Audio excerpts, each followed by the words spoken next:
الحمد لله رب العالمين له الحمد الحسن والثناء الجميل وأشهد أن لا إله إلا الله وحده لا شريك له وأشهد أن سيدنا ونبينا محمد صلى الله عليه وعلى آله وأصحابه والتابعين لهم بإحسان إلى يوم الدين أما بعد.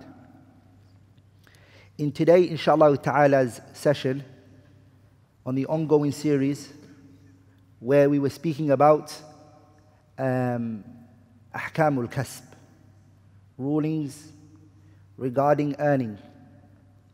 Today, Insha Allah Ta'ala, today's halaqah, today's series, or today's gathering, I want to speak about prohibited elements in Islamic finance. Prohibited elements in Islamic finance. Al-buyu'u al-manhiyu anha shar'an. The reason why I chose to speak about that is because the prohibited elements in Islamic finance are restricted. We know it, it's easy, it can be spoken about than what is permissible. Because what is allowed is far greater and bigger than that which isn't allowed.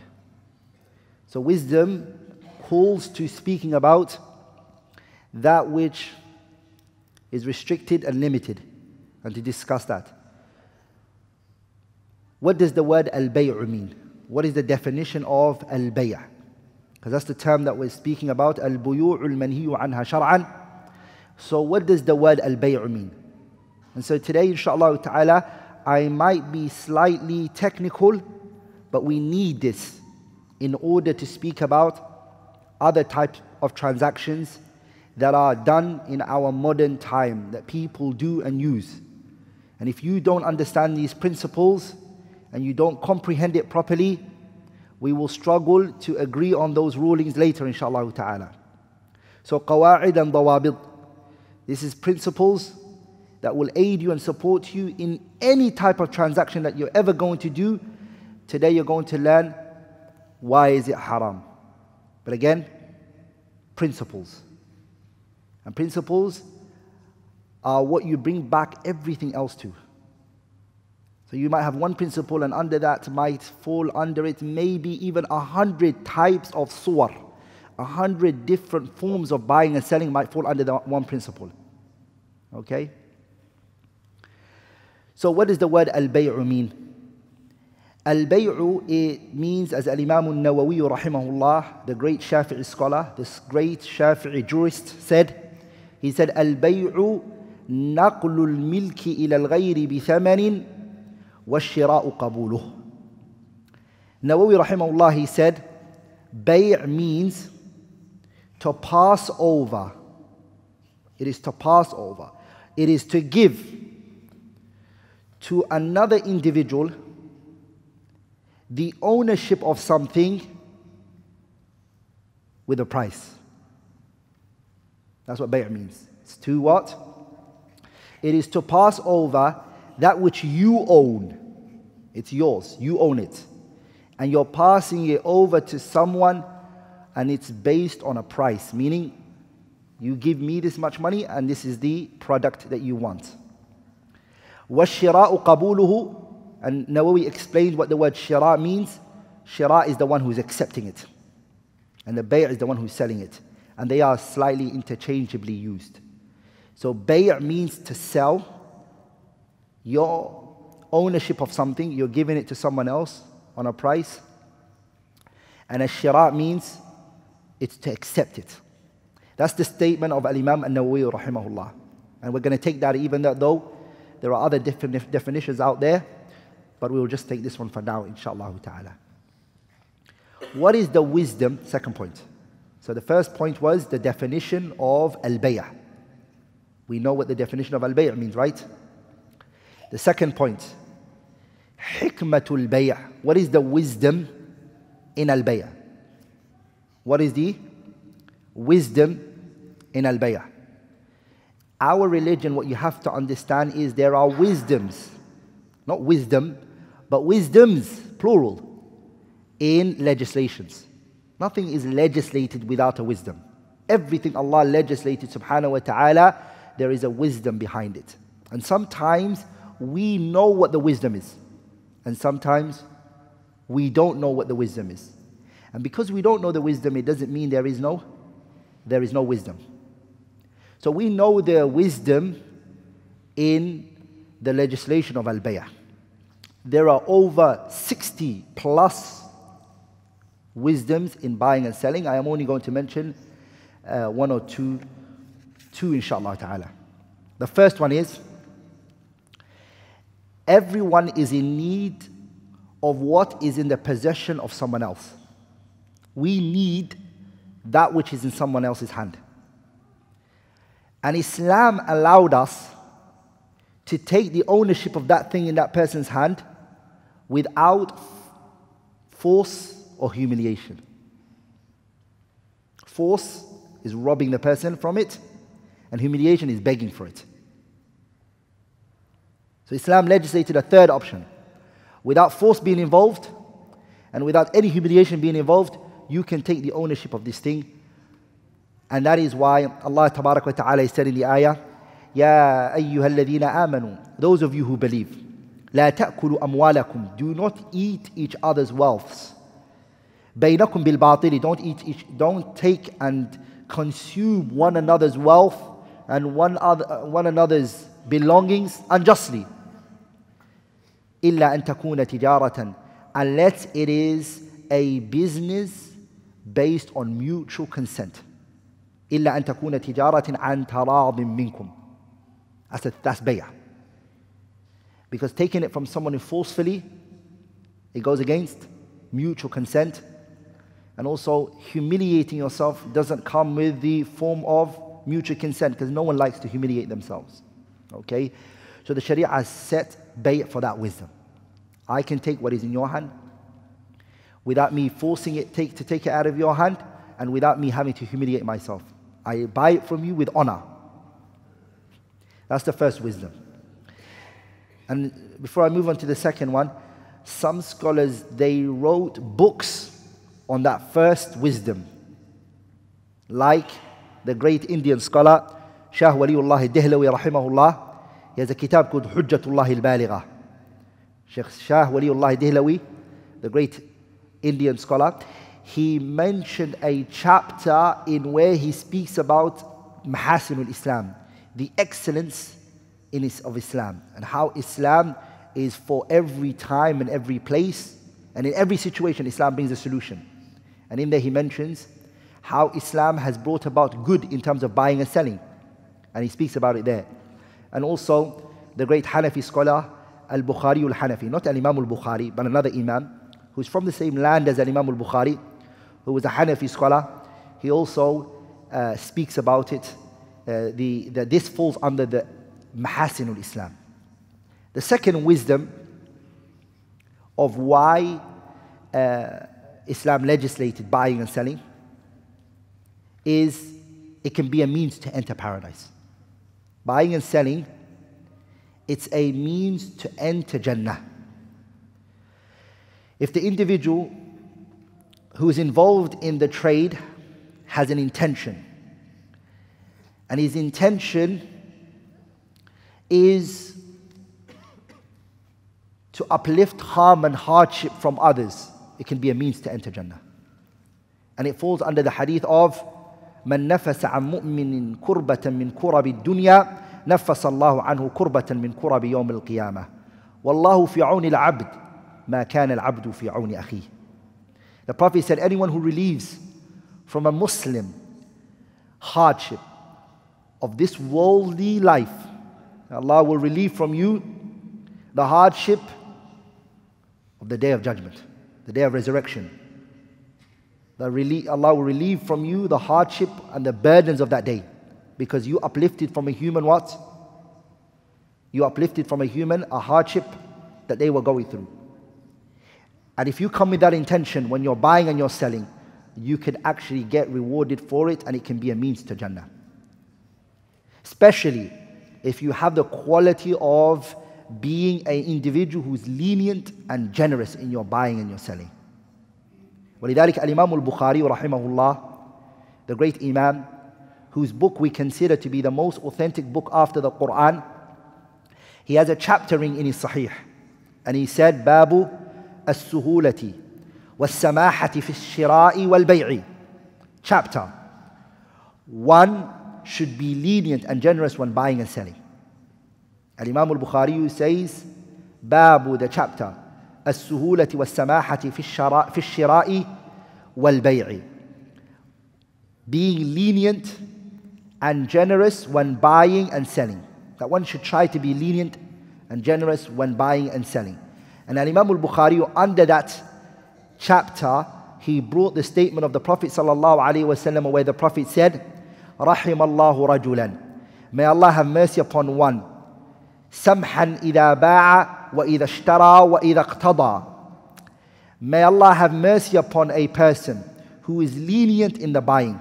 And he buys and he takes, he's lenient. Or when he's selling, sorry. When he's selling, he's lenient. When he's buying and he's taking a product from someone, he's also lenient.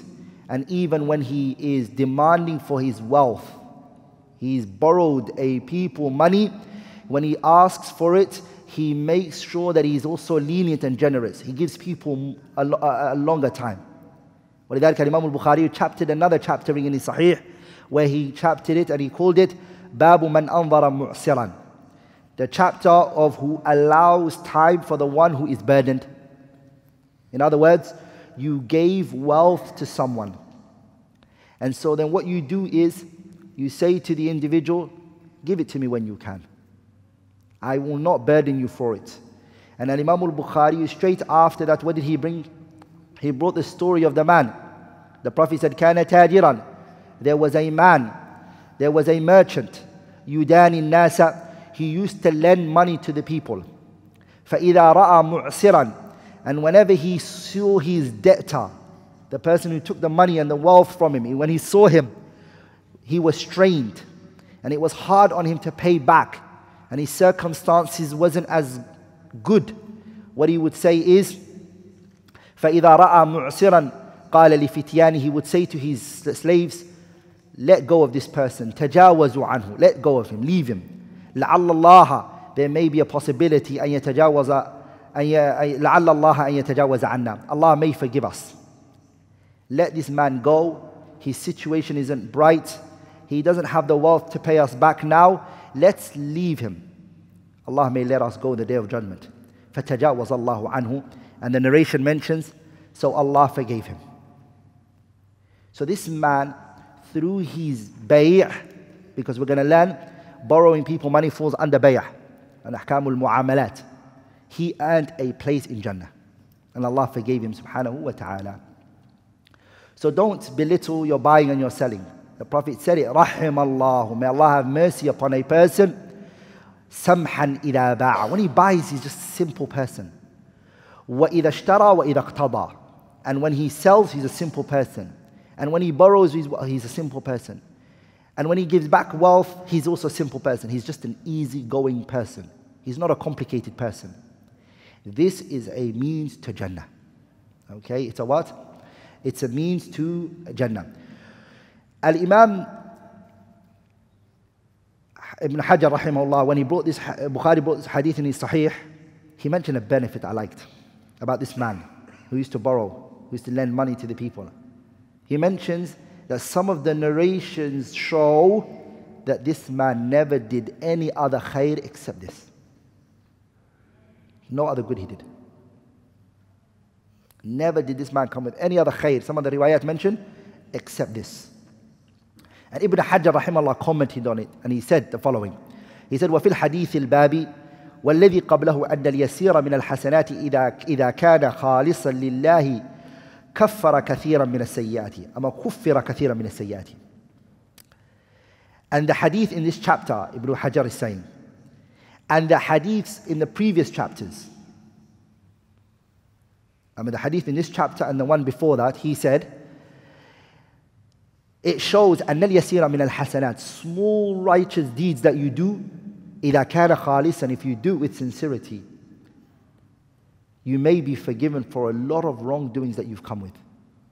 Small good, big intention, A lot of your sins and your shortcoming might be forgiven for you.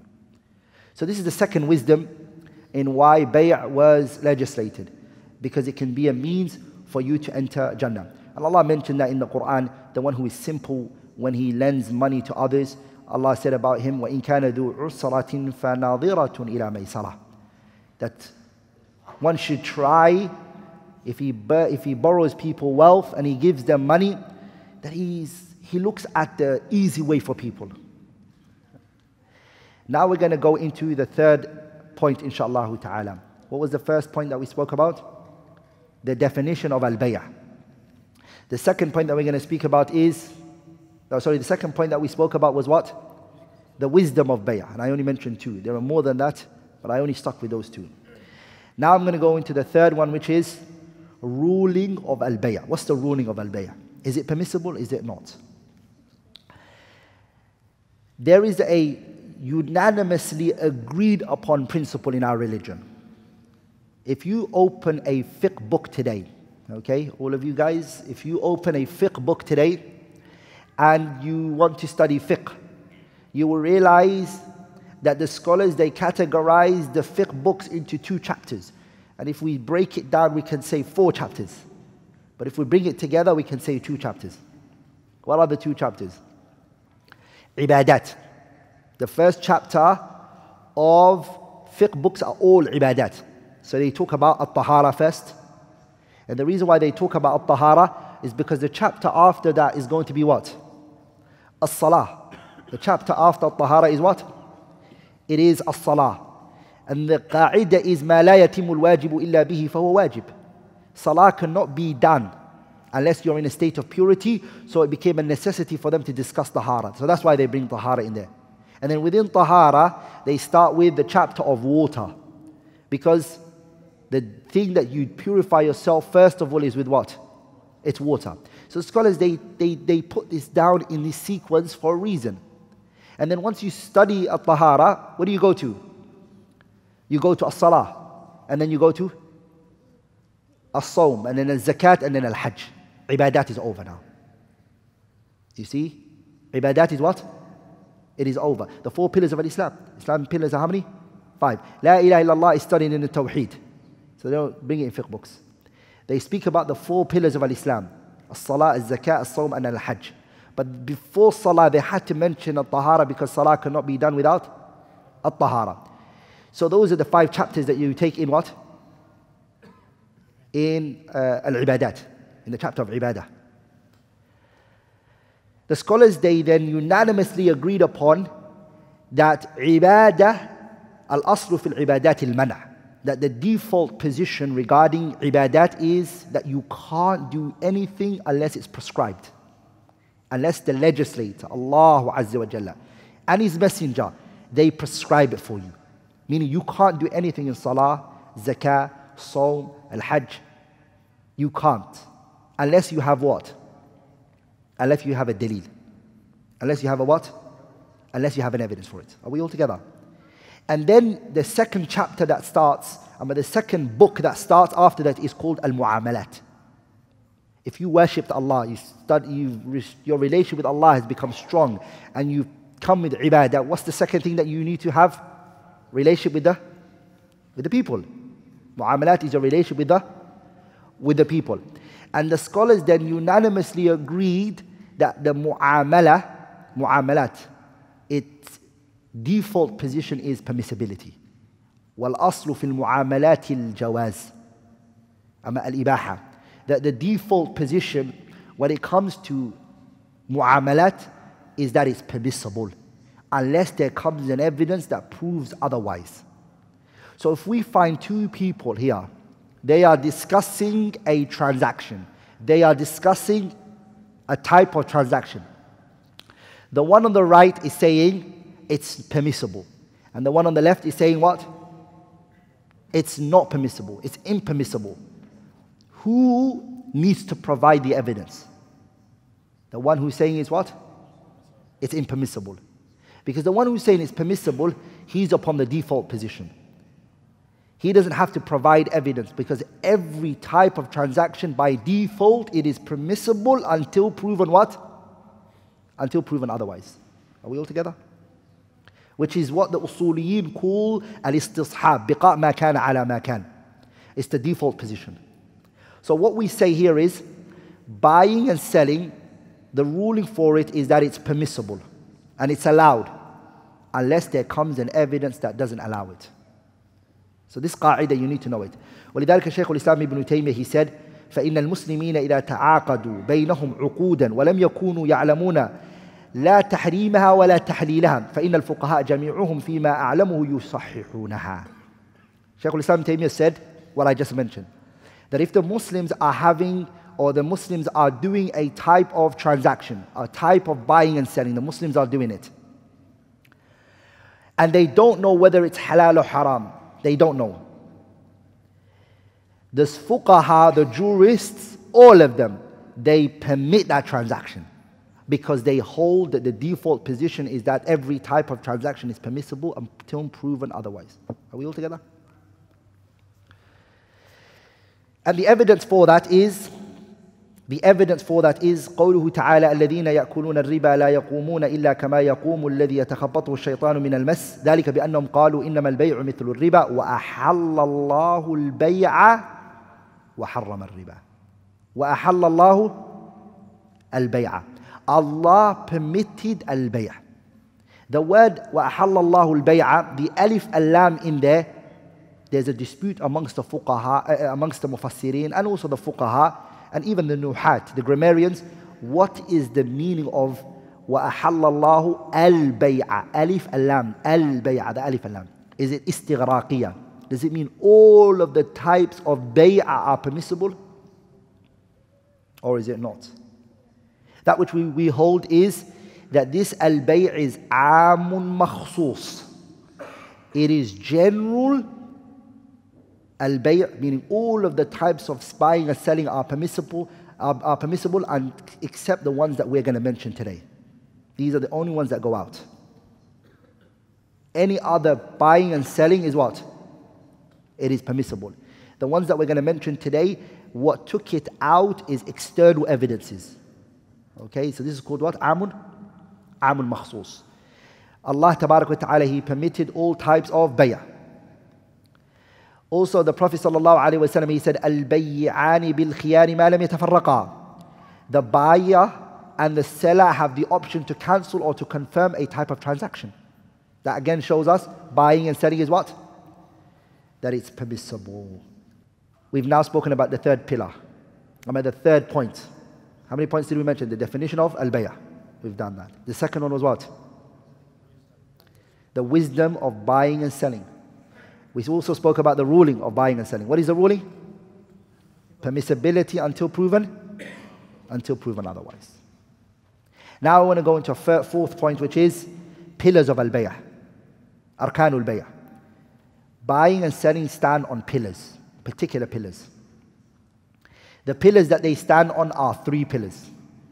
Buying and selling stand on how many pillars? It stands on three pillars. The first pillar is as-sigha. As-sigha means the manner in which these two people are buying and selling from one another. The manner.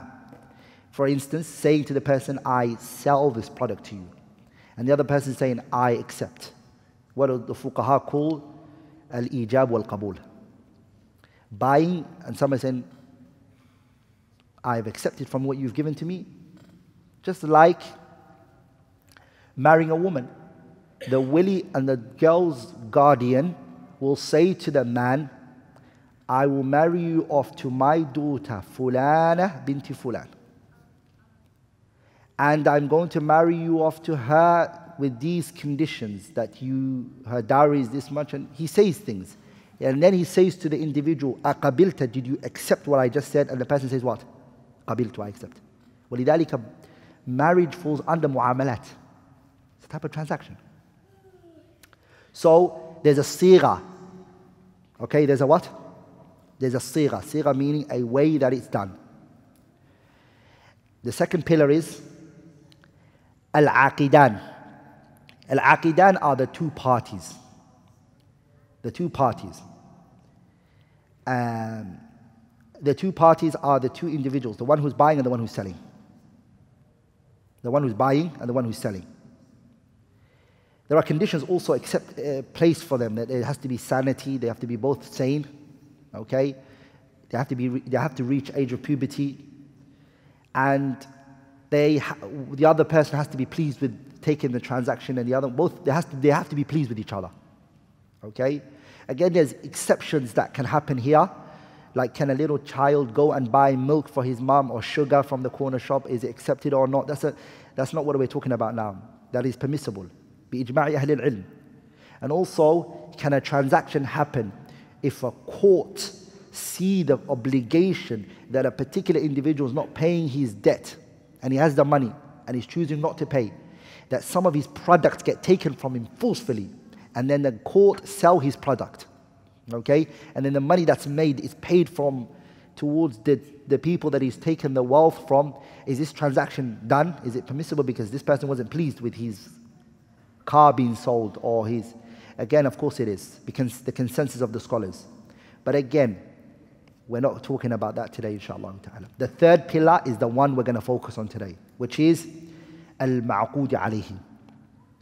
Al-ma'qud alayhi is the item which is traded.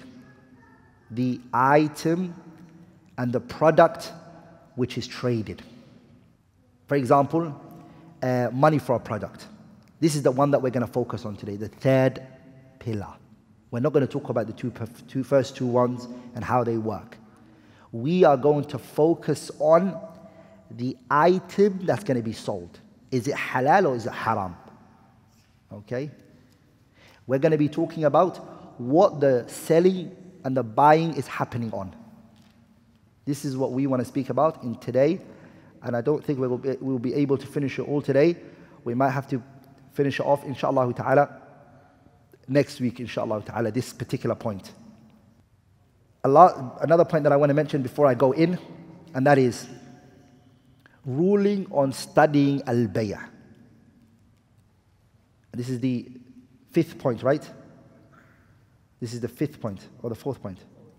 This is the fourth one. The first one was the definition. The second one was the wisdom. The third one was the ruling. And the fourth one was the pillars, the arkan. And the fifth one now is the ruling on studying bay'ah. The scholars, they mention studying bay'ah is not obligatory. Individual obligation I'm referring to. It is not fardu ayn. What is it? Fardu kifaya. Ahkamul bay', learning it is fardu kifaya, generally speaking. Unless the person goes forward and wants to buy and sell, then it becomes an individual obligation. Are we all together? Originally, we won't say to every individual, you have to learn ahkamul bay'. No. But if the person goes forward and he wants to do a business and he wants to sell, then it becomes an individual obligation which he or she has to learn. ولذلك الإمام النووي رحمه الله, he transmitted the statement of Imam al-Haramain, Abi Ma'ali al-Juwayni, and Imam Abi Hamid al-Ghazali, which are the two fuqaha of the Shafi'i madhab. Nawawi, when he transmitted their statement, he brought their statement and he said, بل يقال يحرم الإقدام عليه إلا بعد معرفة شرطه, that it's haram for a person to go forward in buying and selling إلا بعد معرفة شروطه, except after learning the conditions for buying and selling. You have to know the shurut. You need to know the prerequisites. ولذلك عمر رضي الله عنه, what did he say? He said, لا يبيع في سوقنا إلا من قد تفقه في الدين. Umar radiallahu anhu, he said, no one should trade in our markets except one who has understanding of the religion. And he's referring to this particular chapter of bay'ah. Don't come to our market and try to sell and to buy if you don't know the ahkamul bay'ah. And Umar radiallahu anhu, in another wording, he said, وَقَعَ فِي الرِّبَى شَاءَ أَمْ أَبَى.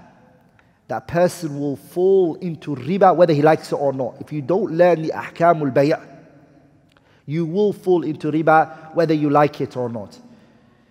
And some people, they say, brother, wallahi, I did this business trading for a long time. My intention was good. I didn't intend evil.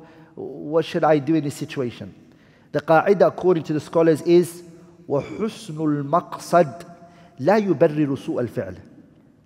A good intention does not rectify an evil action. Remember that principle. حُسْنُ الْمَقْصَدِ. A good intention does not justify and it cannot rectify an evil action. So sometimes you tend to see a person who has a business and has built an empire, not just that, he's got companies now, and the company is floating on riba. Now what can he do? He didn't intend evil, but right now this business can't just carry on. In the Shariah, there has to be some way to rectify it. Something has to be done here.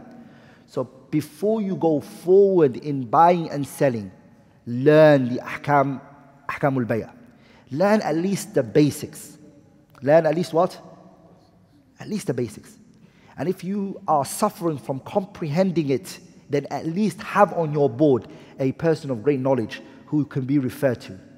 A person that can be what? You can refer to, and you can question and you can ask. Because what you tend to find is people, they have an advisory board. Members who they go back to when they want to invest in a particular venture. They have advisors. They go back to and they question them and they say, shall we invest in this business? And they look at the risks and the profits and they look at the profit margin and they come back to them and say, yep, it's good, invest, and this is the turnover you're going to get, this is the gross profit, this is the net profit.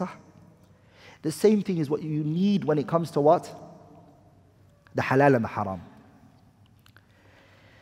Now I'm going to move on to the topic at hand, inshallah ta'ala. Okay, now those 5 were just an introduction. Now we're going to go into sulbul mawdu'. We're now going to go into the body, the discussion, which is what are the prohibited elements in Islamic finance. I don't think I will be able to do all of it. As I said, I'm going to do some and I'm going to leave the rest for next week, inshallah ta'ala. But I reassure you all, if you understand this class and next week's class, if you understand it properly, every single bay that you ever hear that's haram will not leave what I mentioned today. It goes under one of these. Okay? Prohibited types of tradings are 5. Any type of bay', any type of transaction that you hear, this is haram. The fuqaha say this bay' is haram. It goes back to one of these 5. And there is no other ones that can be added to it. Okay? The first one is something that is impermissible and it's haram in and within itself. This thing itself is haram. And I'll give you good examples for it, inshallah ta'ala. Just first of all, write all the 5, and then we're going to go over each and every one of those 5. The first thing is that which is haramun and it's muharramun bi'a'yanim. The ayn of this thing itself is haram. You're not allowed to buy it or sell it. The Shariah doesn't allow it. And those are 6 things. They're what? 6 things that are haram to buy and sell itself. Alcohol, pig, corpse, an animal that wasn't slaughtered properly, to sell it or buy it. Idols, dog, and blood. Each one we're going to stand over and take the rulings and the discussions regarding it. So point number 1 is what?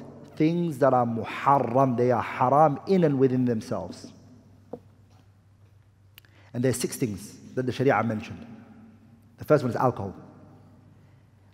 Whether you both agree with one another, whether you're both happy with each other, whether it doesn't matter. The thing itself is haram. You can't trade this. Okay? It's 1, alcohol. 2, it's a pig. 3, corpse. And the corpse, we call it an animal that did not get a shar'i slaughtering. Okay? The fourth one is idols. You can't sell or buy idols. And we're going to talk about how Harry Potter and all of that fall under there as well, inshallah. Point number 5, dogs. You can't buy or sell a dog. What about if the dog is a trained dog and I need it for my farm? We'll come to that. And number 6 is blood.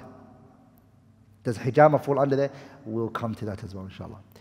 These 6 are haram in and within themselves. They a'yan, you can't buy or sell.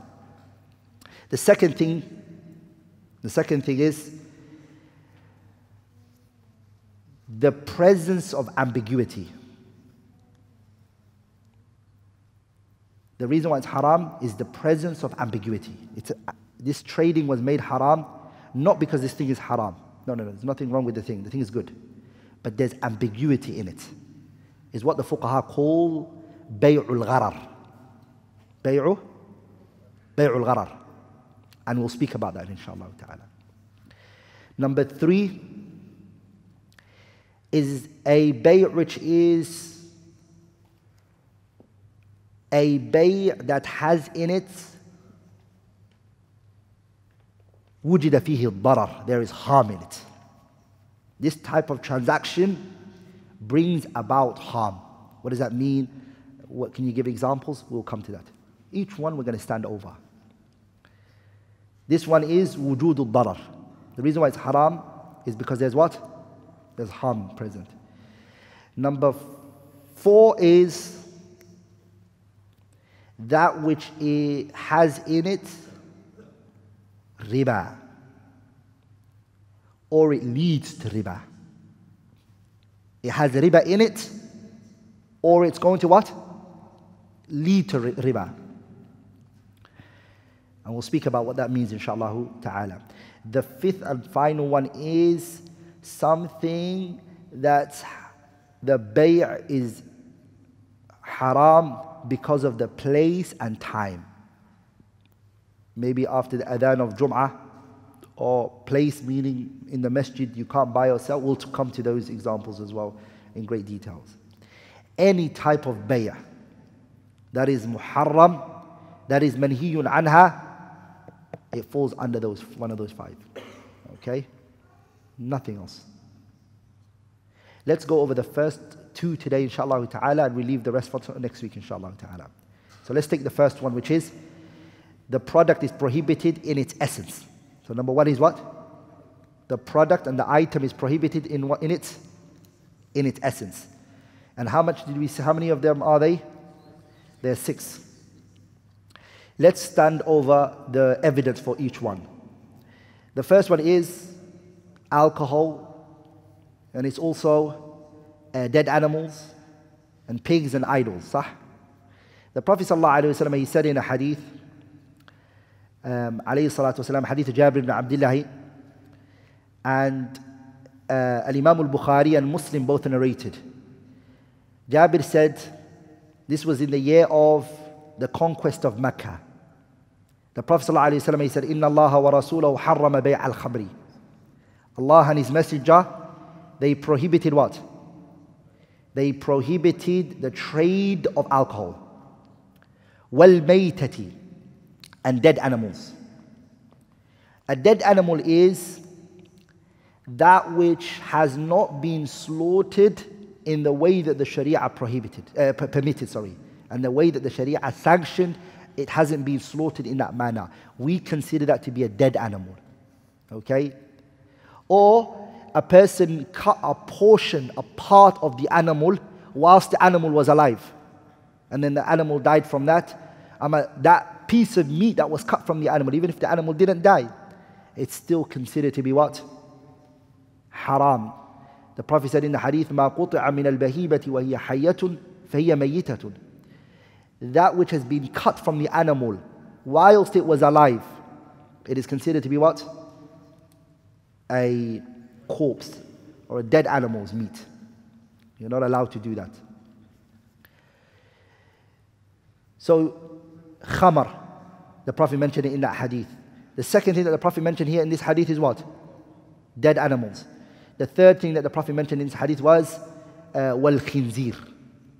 And the khinzir is the pig. The Prophet prohibited it, sallallahu alayhi wasallam. Wal asnami. And the Prophet sallallahu alayhi wasallam, what did he prohibit? The idols, sallallahu alayhi wasallam. Faqila ya Rasulullah, the Prophet, he was then asked, Ya Rasulullah, O Messenger of Allah, Ara'ayta shuhum al-maytati. What about the fat that's taken from the dead animal? What about that? Why did the Sahabas ask that? فَإِنَّهَا يُطْلَى بِهَا السُّفُنِ. Because they use the fat of the animals to grease their boats. They use it for the greasing of the boat. So we won't eat it, but all we want to do is just to grease it with the boat, and we can use it for other things. Is it permissible in that regard? وَيُدْهَنُ بِهَا الْجُلُودِ. And also, people use it for lights. They make candles out of it. فقال له ويستصبح بها الناس فقال لا. The Prophet said no. هو حرام. Pay attention. They're not going to just eat it. Even other ways of benefiting from it, the Prophet said it's haram. And then ثم قال رسول الله, then the Prophet صلى الله عليه وسلم, he said, قاتل الله اليهود. May Allah's curse be upon the Jews. إن الله لما حرم شحومها. When Allah تبارك وتعالى, he prohibited from the Jews and made it illegal for them the dead corpse, and the meat was made haram from them, جملوه.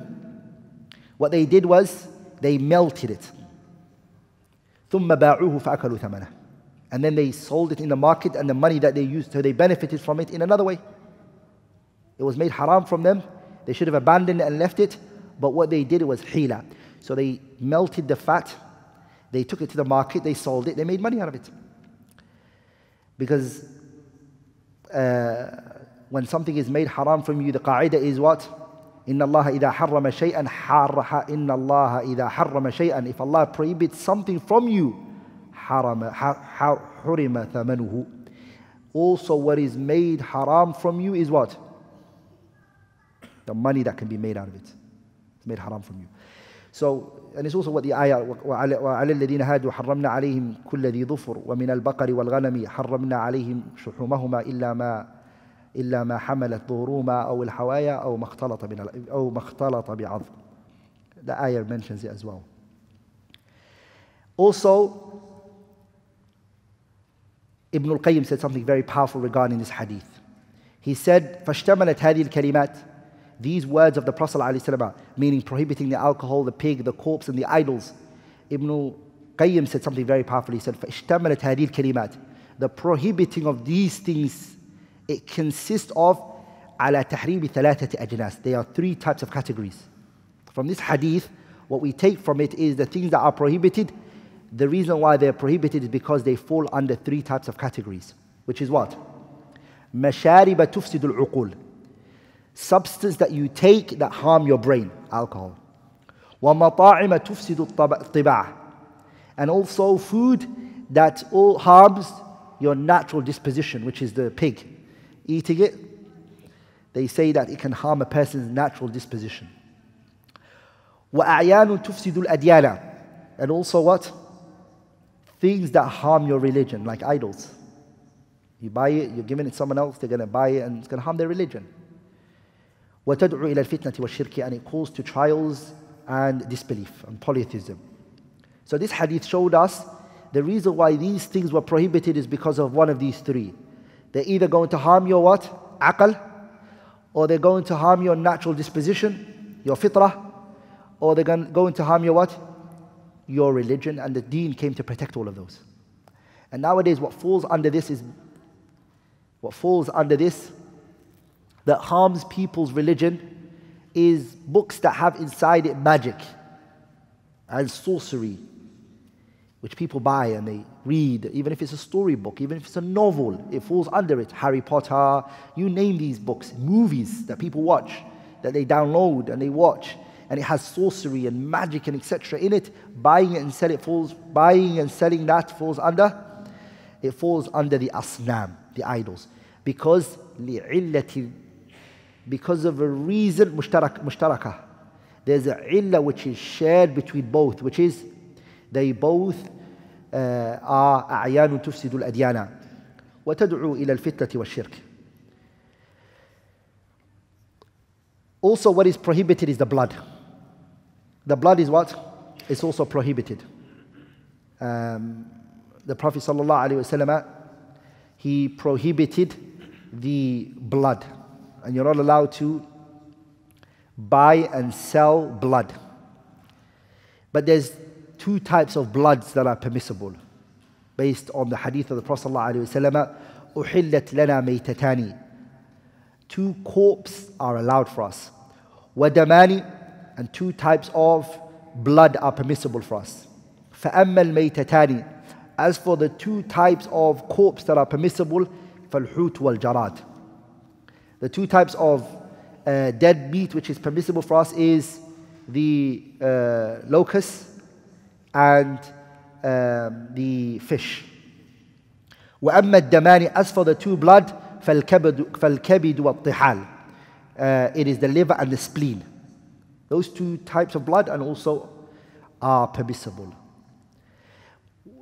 Abu Ubaid, which is a great scholar, he added under the blood the hijama, the money that's made from hijama. Abu Ubaid Qasim Salam, he said the hijama, the blood that's made from it, he said it falls under the prohibitions of selling blood. Okay? He said that, rahimahullah. Lakin, Abdullah ibn Abbas and Jumhurul Ulama, the overwhelming majority of scholars, they prove otherwise. And they don't accept that concept, which is the Messenger ﷺ, a man, he did for the Prophet ﷺ what? Hijama, and the Prophet paid the man ﷺ. He paid him. So that's also not a strong opinion. But what a person should leave off is making it a job. It's preferred to leave it off as a job, as a profession. Making the hijama a profession, it's best to not do that. Okay, as a profession. And it's also not good to set a price for it. What is good is that whatever the person can give you, take it. Okay, but this doesn't fall under the prohibition of the blood. It doesn't fall under the prohibition of the blood.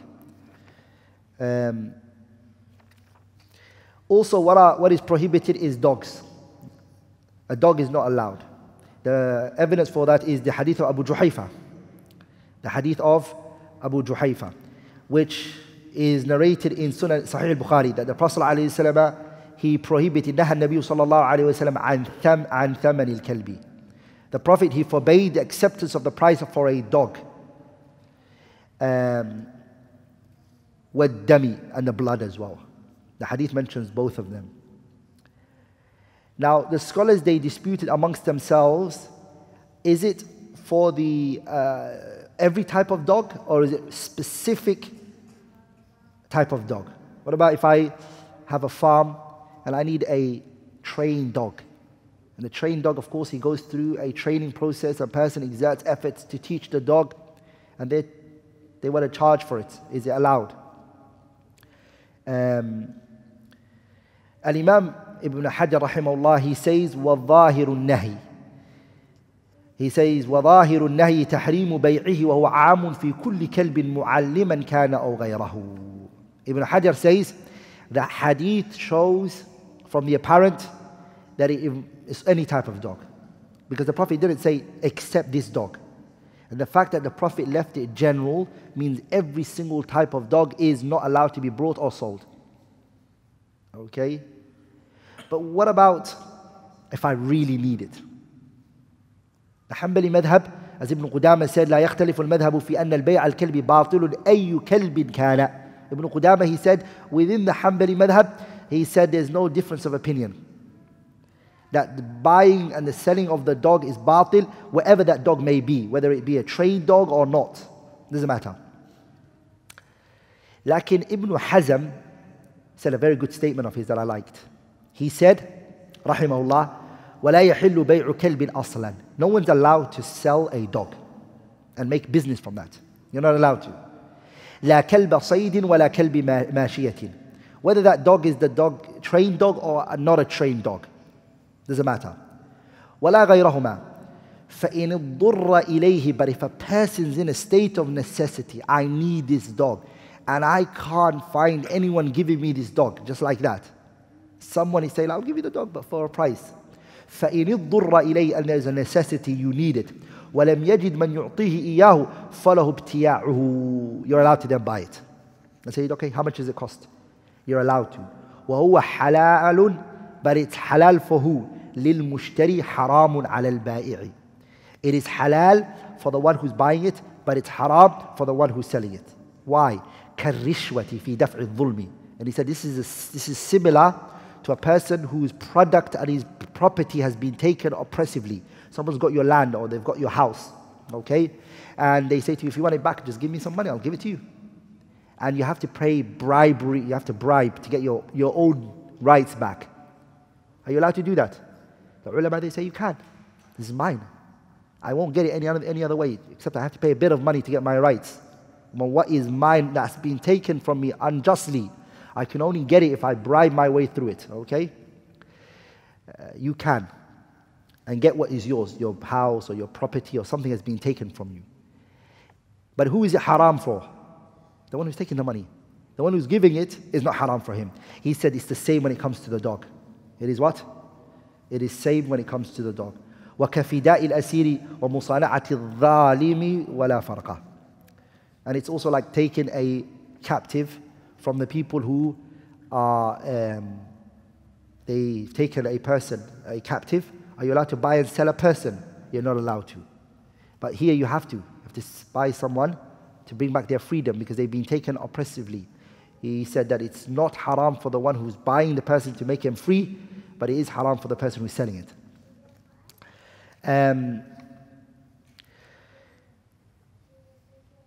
Let's move on to the second thing, inshallah ta'ala. We've mentioned the first type, which was what? Things that are haram in and within themselves. Those were the 6. Now we're going to go into bay'ul gharar, the presence of ambiguity. And we're going to conclude with this one, inshallah ta'ala. The Prophet ﷺ, he prohibited, based on the hadith of Abu Hurairah. The hadith of Abu Hurairah states, أن النبي صلى الله عليه وسلم نهى عن بيع الغرر. The Prophet صلى الله عليه وسلم, he prohibited بيع الغرر. The hadith Imam Abu Dawud narrated in his Sunan. That the Prophet forbade the transaction which involves ambiguity. It's ambiguous. What does it mean, بيع الغرر? What does غرر mean? Al-Imam al-Khattabi rahimahullah in his kitab Ma'alim al-Sunan, he said, أصل الغرر هو ما طوي عنك علمه وخفي عليك باطنه وسره. He says the foundation of ambiguity, بيع الغرر, is when its knowledge is covered and its inner reality and secrets are hidden. You're buying something, you don't know the reality of this thing. Someone is trying to hide something from you and they're giving it to you. Which nowadays is very common when you're selling and you're buying things. You go to a shop, especially me, when I go to shops and I want to buy books, the books are in covers. And you say to the owner, can I open it? Because sometimes what happens to the books is there are 5-6 pages which are same. Okay? Or pages which are missing from the book, which is a publication mistake. Or sometimes the book is upside down. وَمَا إِلَى ذَلِكَ. Sometimes you see these things. So you say to the owner, can I just, and I've even one time bought a book which it was all blank. The 100 and something page were all blank. So when I went home, it was all blank. So the owner, I have the rights to say, can I open what I'm buying? Okay, I have the rights to say, I want to see what it is. Shaykh al-Islam ibn Taymiyyah, he defined al-gharar as what? هو المجهول العاقبة. The word gharar is when the ending is unknown. You don't know what this thing is going to lead to. He said that in his kitab قواعد النورانية and his مجموع الفتاوى. But here we have an issue. I want to buy a house. Okay? And the house is built. And of course, I don't know the building and the foundation and the bottom foundation of the building. And I don't know how it was built from beneath. Can I say, destroy this whole building so I can see what's under? So I know it indeed. Can I say that? No. Shaykh al-Islam ibn al-Qayyim rahimahullah, he said, فَلَيْسَ كُلُّ غَرَرٍ سَبَبًا لِلتَّحْرِيمِ. Not every type of ambiguity is haram. وَالْغَرَرُ إِذَا كَانَ يَسِيرًا. If the ambiguity is simple, it's something very easy. أو لا يمكن الاحتراز منه, or it's impossible for the person to go out of it. Meaning a person can't say to you, okay, I'll show you the foundation of this building. He can't, because this thing is going to get destroyed and his wealth is going to get destroyed. لم يكن مانعا من صحة العقد. This does not prevent the factor of the validity of the contract. Okay? So sometimes there is what is known as, fuqaha call it ghararun yasir.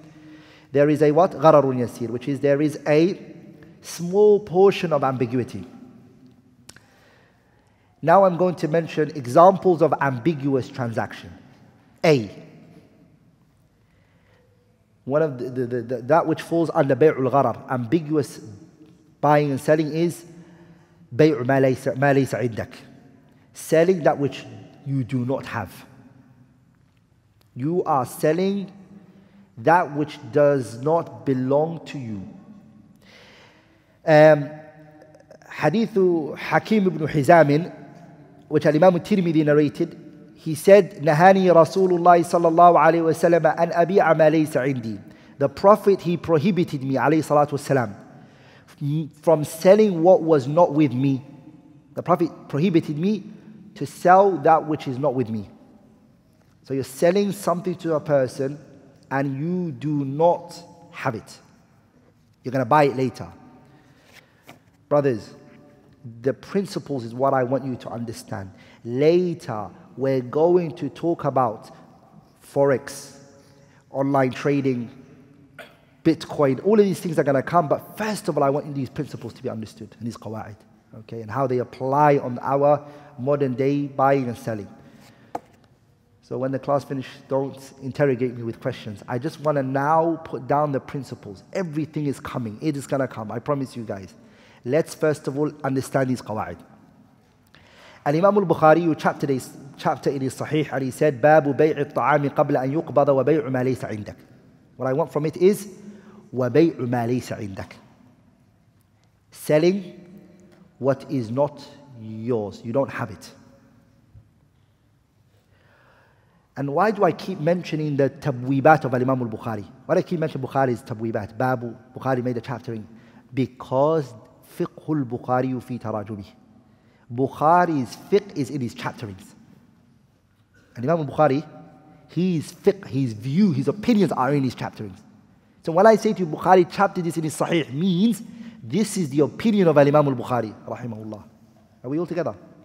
The second type of bay'ul gharar, the ambiguous trading or the ambiguous transaction, is selling a product before possessing it. And there's a difference between the first one and the second one. The first one is you don't own it at all. It's not yours aslan. Like in this one, you own it, but it's about to come to you. It's yours. You bought it. But it hasn't been placed under your what? Under your possession. It's on its way. It's about to come. The delivery people haven't brought it to you. You're selling it. What are you doing? You're selling that which you haven't got in under your possession. Al-Imam al-Bukhari rahimahullah, he narrated on the authority of Ibn Umar that the Prophet sallallahu alaihi wasallam, he said the following. He said, "Man ibta'a ta'aman fala yabi'u hatta yastawfiyah." The buyer of food stuff should not sell it before it has been measured for him. Meaning, don't sell something unless you've brought it into your shelter, unless you brought it into your possession. Is this only specific to food? Because the narration said, "Man ibta'a ta'aman." La. Abdullah ibn Abbas, he said, وَلَا أَحْسِبُ كُلَّ شَيْءٍ إِلَّا مِثْلَهُ. Abdullah ibn Abbas, he said, I consider that all types of trading should be done similarly. It's just not food. It can be cars, it can be phones, it can be electronics, it can be anything. If you've bought something, but it hasn't been brought under your possession, don't sell it unless it's under your possession. Okay? But the question here is, what is possession? What does it mean under my possession? What we say is mas'alatul qabd, because this is the issue the fuqaha discuss. Al-qabd, that's under your possession. What does it mean? This is what goes back to the urf. وَالْعُرْفُ مَعْمُولٌ بِهِ إِذَا وَرَدْ حُكْمٌ مِنَ الشَّرْعِ الشَّرِيفِ لَمْ يُحَدْ. The concept of what makes something under your possession, it goes back to what? It goes back to urf, the custom of the people. The custom of the people. Nowadays we have storages, warehouse, basket online. It goes into your basket. وَهَلُمَّ جَرًّا. This is the urf that we understand it of possession. Are we all together, brothers? There's a hadith I want to mention, inshallah ta'ala, which is Abdullah ibn Umar, he said the following. He said, ابتعت زيتا في السوق. I brought olive oil.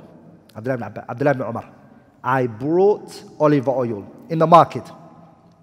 فلما استوجبته لنفسي لقيني رجل فأعطاني به ربحا حسنا فأردت أن أضرب على يده فأخذ رجل من خلفي بذراعي فالتفت. Abdullah ibn Umar, he said, I brought olive oil in the market. When I became its owner, now it's mine, I brought it. I gave the money, I brought it. Before I can depart and I can leave, I'm standing where I bought it. I'm still in the place, I'm still in the market. A man met me. A man saw me and offered a good profit for it. Maybe Ibn Umar walked away from the place, but this man couldn't be bothered to go and buy it. He said to him, I'll give you something better for it. How much does it cost? I'll give you, you got it for that much? I'll give you this much for it.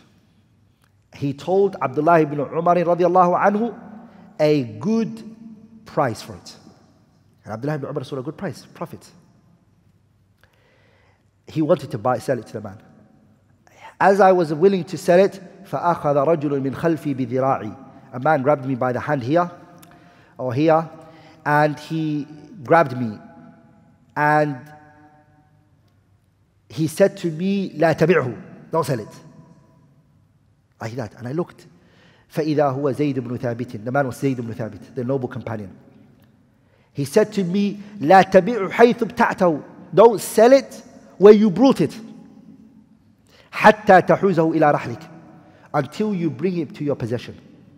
فَإِنَّ رَسُولَ اللَّهِ صَلَّى اللَّهُ عَلَيْهِ وسلم نَهَى, because the Prophet prohibited أَن تُبَاعَ السِّلْعَ حَيْثُ تُبْتَعَ. The Prophet prohibited that you buy something and you sell it on the same place that you brought it. حَتَّى يَحُوزَهُ التُّجَّارُ إِلَى رِحَالِهِمْ. Until you take it back to your house. Why? Abdullah ibn Abbas explained in Sahih Muslim when he was asked about Tawus ibn Kaysan, asked him, the student Ibn Abbas said, why is it not allowed? He owns it, he brought it. What's the problem? He said, ألا تراهم he said, Sahih Muslim, ألا تراهم يتباعون بالذهب والطعام مرجعة. Do you not see that when this person, this individual, buys a product for 100 dirhams, he's standing somewhere, someone sold it to him for 100 dirham. And then he says to the individual, Jazakallah khair, and he takes the product. Without leaving the place, someone else comes in and gives it to him for 120. It's similar for a person who took 100 for 120. Who changed 100 to a what? Because he had 100 in the beginning and he left with what? 120 in one place. That's what it's similar to. So, وَلِذَلِكَ, a person has to take it to their possession and then they can sell it. The third type that falls under bay'ul gharari is selling a product which is not clear. It's not clear. And it's what's referred to as bay'ul sinin and bay'ul thurayya. Bay'ul sinin and bay'ul thurayya is that a person sells. Bay'ul sinin is when a person sells something which is completely unknown. For example, a person will say, the crops of my garden or my farm is yours for the following years to come. Years to come. But what is this land going to produce? What is it going to be like? Allahu a'lam. No one knows. Bay'u thunayya is making an unexpected, unknown prediction. For example, a person says to you, I will sell my car to you, however I will use it, and he doesn't state for how long he's going to use it for. We'll stop there inshallah ta'ala. I think this one needs more explanations, bi'idhnillah al-kareem, and our minds have slightly become fried with these points. So inshallah ta'ala next week we'll go back to the third point, bi'idhnillah al-kareem, which is selling the type of bay'u sirin and bay'u thuraya and what it means. Anything that I have said that was wrong or incorrect is from me, shaitan, and Allah and His Messenger are free from it. Subhanakallahumma bihamdik, ashhadu an la ilaha illallah, astaghfiruka wa atubu ilayk.